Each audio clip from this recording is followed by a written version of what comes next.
Okay, I've got two. So I'll have those two questions, and then I'll ask the speakers to sum up. Hello, Kristen Dodson with the International Human Rights Funders Group.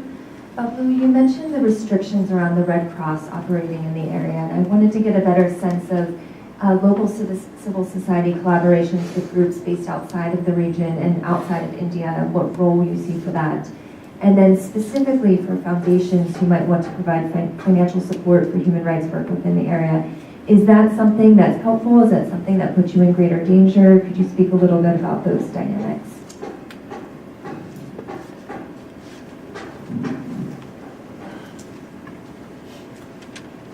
Sorry for taking the floor again. E.J. Flynn of UN Counterterrorism Executive Director. Just a quick question about the media. Is media space more restricted as well, or do you get some support from a relatively free media local? Thank you.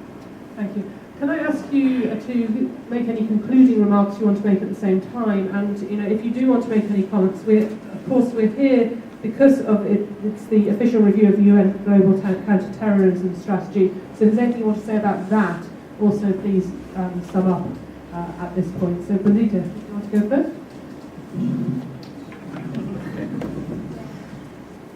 Well, yeah, on the solidarity from the international community, I think that was what actually triggered off our work.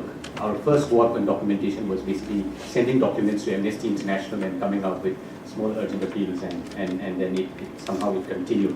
However, at this moment, the problem is that the whole new amendment on the Foreign Contribution and Regulation Act in India, and anything remotely political is crossed.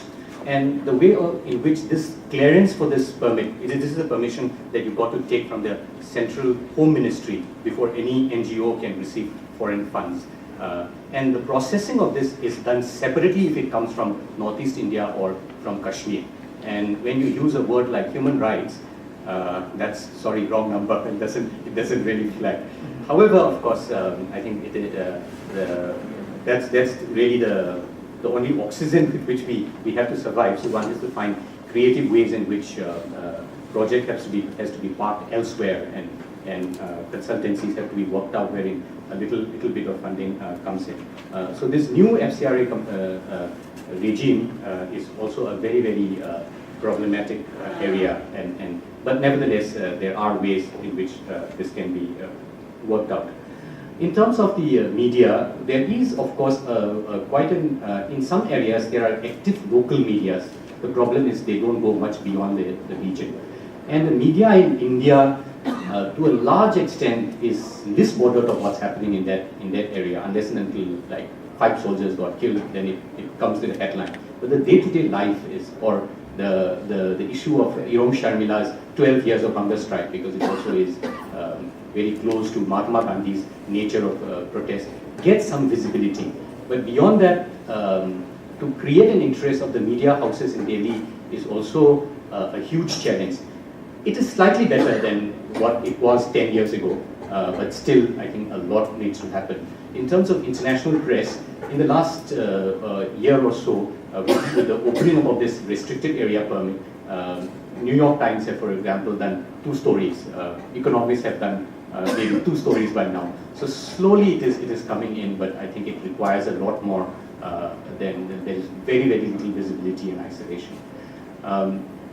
In terms of ICRC's space, ICRC again has worked only in Kashmir because of what they also call, they don't call it conflict, but the situation that is arising out of Pakistan's aggressions in 1940s. That is how the situation is defined. So India takes an official position that there is no armed conflict in India, which is interesting, even though in 21 states of India, the paramilitary is out in fighting terrorists and insurgents and left-wing extremists. Officially, they still take a position that there's no armed conflict. The National Human Rights Commission of India itself have questioned government of India, how possibly if there's no armed conflict, you are using laws like the Armed Forces Special Powers Act for 55 years in certain regions, giving extraordinary power. So, but nevertheless, I think India is also trying to evolve itself into an image of a democratic and maturing democracy, and therefore the very open invitation to the special rapporteurs itself is an indication of hope for us. Even though we have invited the special rapporteur to come to Manipur, and special rapporteur has given made specific requests to the government of India to go to this. These are not supposed to be known, but we had that communication. They never allow us. They have allowed up to Guwahati, which is still little better off, but they have not given access. And therefore, we are in a process, and we are trying to claim more space for the civil society and both local, national, and international to operate in these areas to be able to transform the situation. Well, in terms of comment on the review, I think the 4 pillars are already a very encouraging sign. The question is, how do we change the 4 pillars of Arthasastra, which continue to inhabit the Home Ministry thought processes, into these 4 pillars of ensuring human rights, rule of law, opening up spaces in terms of negotiation and dialogue with, rather than just branding them as evil terrorists out there. I think a little more initiative towards that is what is really required, and a groundswell of civil society, human rights, women's groups, indigenous groups moving in. Perhaps in that lies the answer. So we hope that the groups like the networks like the ones we are here can be our really little what you call points of support and to move that processes, take those processes forward.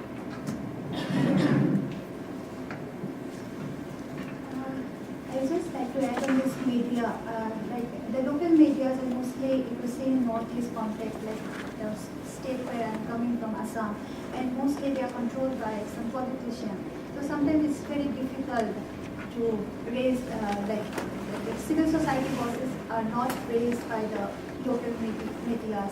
As Bablu mentioned, that the national media, like the issues from Northeast are not addressed by the national media, the mainstream media. So there's a struggle for the civil society in Northeast. And the second is that the whole the financial change of this law, that especially under foreign contribution regulatory